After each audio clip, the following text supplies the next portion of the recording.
That evening, sitting in the small, dimly lit hotel room with Gary, I couldn't help but reflect on how unpredictable life could be. A wave of anxiety washed over me as I thought about my husband, Logan, who had been away in another city for months. I missed him deeply, of course, but it wasn't just his absence that troubled me. It was his negligence, his lack of interest, that gnawed at my heart. Those lonely evenings, spent in silence, were slowly eating away at my spirit. How could I have known that asking my stepson Gary to bring me to see his father would lead to this? A tiny hotel room, just the two of us, confined together in a space so cramped it felt like it was suffocating us. I had no idea what lay ahead, but I sensed something was about to shift. I glanced in the mirror that morning before leaving, a sudden tension running through me. Yet, I still managed to appear striking despite everything. Logan's absence seemed to have drawn out a pulse of vitality in me, an allure that I hadn't felt in a long time. But even that sensation began to fade as I thought about the days spent waiting alone. Meanwhile, Gary was in the kitchen, wrapping up his breakfast. I called out to him from behind. "I know you're heading off to college soon, but you really need to work on your driving," I teased. "Come on, take me to your dad." He looked up, a mischievous grin lighting up his face. Gary was a nice kid, quirky and hilarious, but also a little rascal at times. "All right, stepmom," he teased back, his voice playful.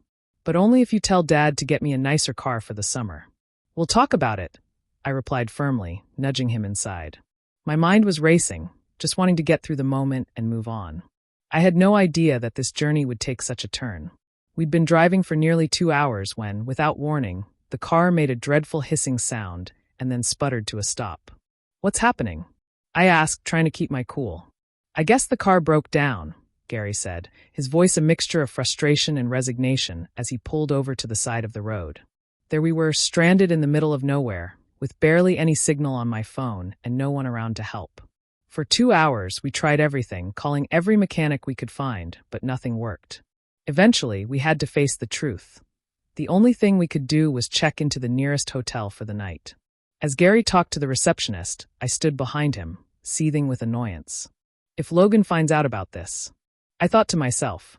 But oddly, in that moment, I felt strangely insignificant, as though my frustration didn't matter in the grand scheme of things. There was something else stirring within me, a sense that this night would somehow change everything. When we entered the room and opened the door, my hope shattered. The space was tiny, barely enough to turn around in, with just a single bed, a nightstand, and a flickering overhead light that created an unsettling atmosphere. Everything felt bleak. The ceiling was low, the air conditioner barely worked, and the single window offered a view of the parking lot. "This is it," I muttered, disappointment thick in my voice. Gary stepped in behind me, chuckling. "What were you expecting? A 5-star hotel? Relax, we're just here for one night." His teasing tone and cheeky grin only fueled my frustration.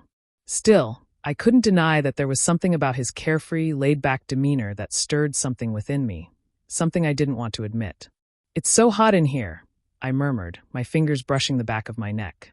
"I think I need a shower or I might faint." Certainly," Gary replied casually, flinging himself onto the bed, lying flat on his back. "This is your domain, Carmen. Do whatever you need to feel at home."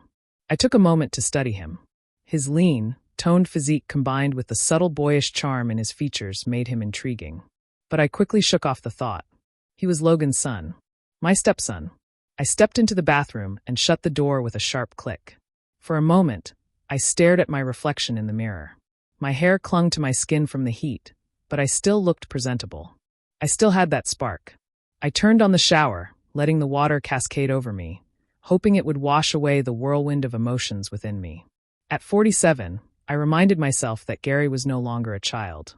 He was 22, about to start college, and here we were, trapped together in this tiny motel room for a few days. It was a situation that stirred both unease and excitement within me, emotions I struggled to articulate. Logan's name flickered through my thoughts. Logan, the one I longed to surprise, the one I yearned to be with. And yet, here I was, stuck in a room with his son, grappling with emotions I couldn't understand. The steam from the shower enveloped me, the warmth soothing my body, but my mind was racing. I couldn't stop thinking about Gary, his infectious grin, his easygoing nature. He stirred something unexpected inside me, a shift I wasn't ready to acknowledge. Later, I decided to head downstairs for a light supper, hoping to clear my mind. I slipped into a simple, flowing outfit that was perfect for the warm evening, one that offered a sense of comfort, like I was shedding some strange tension. The hotel restaurant was modest but inviting, fitting for such a small, unassuming place. I ordered a light lunch and a glass of wine, convinced it would calm my nerves. As the sun dipped below the horizon, the streetlights outside the motel flickered on. I found myself thinking about the room upstairs again. What was Gary up to? Someone as restless as he was surely couldn't be enjoying himself in a tiny, cramped room. But his casual attitude, so effortless and carefree, was driving me mad in a way I couldn't quite explain. After finishing my meal, I returned to the room, each step deliberate as I approached the door. Everything felt oddly calm. I opened the door, and the sight that met my eyes left me frozen for a moment. Gary had just showered and was lying on the bed, his robe barely hanging on, revealing much of his slender, athletic form. His damp hair hung loosely over his forehead, water droplets still clinging to his hair. A small, contented grin played on his lips, as though he were lost in some dream. My heart raced. It was the last thing I expected to find. For a brief moment, I lingered at the entrance, uncertain of what to do. Inside, I felt a strange mixture of discomfort and something else I couldn't define. I couldn't take my eyes off him. "Carmen, what the heck are you doing?" I scolded myself silently, but my gaze was drawn to the part of his robe that had fallen open. What I saw stirred something warm inside me. The confined space of the room only made matters worse. There wasn't another bed. It was either sleep close to him or spend the night in the chair. And in this heat, the idea of sleeping in the chair was unthinkable.